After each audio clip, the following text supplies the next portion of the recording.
जय हिंद दोस्तों, welcome to all. स्वागत है आप सभी का आपके अपने यूट्यूब चैनल EWS यानी इजी वे स्टडी में। तो देखिए दोस्तों, आज अपना वेरी इंपॉर्टेंट क्वेश्चन होने जा रहा है।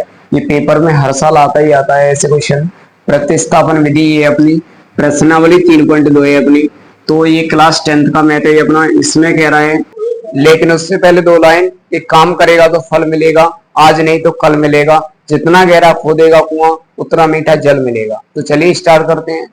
पहला क्वेश्चन है इसका, निम्न रैखिक समीकरणों को प्रतिस्थापन यानी विधि द्वारा हल कीजिए। प्रतिस्थापन विधि द्वारा हल करना है इसको। तो सबसे पहले क्या करना है, इसको मान लेना है समीकरण 1, इसको मान लेंगे समीकरण 2। प्रतिस्थापन विधि द्वारा हल करेंगे तो देखिए, समीकरण 1 व 2 को विलोपन प्रतिस्थापन विधि से हल करें तो देखिए, समीकरण 1 व 2 को प्रतिस्थापन विधि से हल करने पर देखिए, इसे प्रतिस्थापन विधि में सबसे पहले क्या करते हैं, समीकरण 1 से चलेंगे। समीकरण एक से आपको क्या करना है, x या y का आपको एक मान निकाल लेना है। चाहे तो x का निकाल लो या फिर y का निकाल लो। तो देखिए, x का मान निकालें तो 14 हो जाएगा, माइनस का y इस साइड में जाके माइनस का हो जाएगा, तो माइनस का y। इसे मान लेंगे समीकरण 3। ये जो समीकरण 3 निकला है इसको रखते हैं समीकरण 2 में। तो लिखेंगे x का मान समीकरण 2 में रखने पर समीकरण 2 में देखेंगे तो समीकरण देखो, दो ये रहा, x माइनस का y बराबर कितना है 4।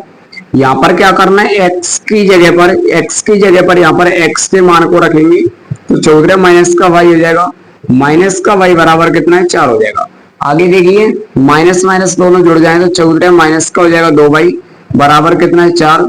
आगे देखिए, ये 14 को साइड में भेज दो तो 2y अपनी जगह पर, ये माइनस का 4 और ये 14 इस साइड में जाएगा तो माइनस का कितना हो जाएगा 14। आगे देखो, माइनस का 2y और इस साइड में दोनों माइनस माइनस के दोनों को जोड़ देंगे, 14 4 हो जाएंगे 18। तो माइनस से माइनस कट जाएगी, y बराबर आएगा 18 बटे में चला जाएगा 2 और 2 का लगा देंगे भाग, तो 2 नंबर आ जाएगा 18। यानी y का जो मान है वो आ गया आपके पास में 9। अब जो y का मान आया है उसको रख देंगे समीकरण 3 में। तो लिखेंगे y का मान समीकरण 3 में रखने पर, समीकरण 3 में रखेंगे। समीकरण 3 देखो, ये रहा x बराबर 14 माइनस का y। अब देखिए, x बराबर 14 माइनस y का मान कितना है, यहाँ पे 9 निकल के आया था और 14 में से जब आप 9 घटाएंगे तो कितना बचेगा, बताइए कितना बचेगा। 14 में से 9 घटा के 5 बचेगा, कितना बचेगा 5। तो ये आपके x का मान आ गया और ये आपका y का मान आ गया। आपको विलोपन विधि से या प्रतिस्थापन विधि से x और y के मान निकालने होते हैं। अगला स्टेप लिख देंगे, लास्ट स्टेप है अपना। अतः x बराबर 5 तथा y बराबर कितना है 9 होगा।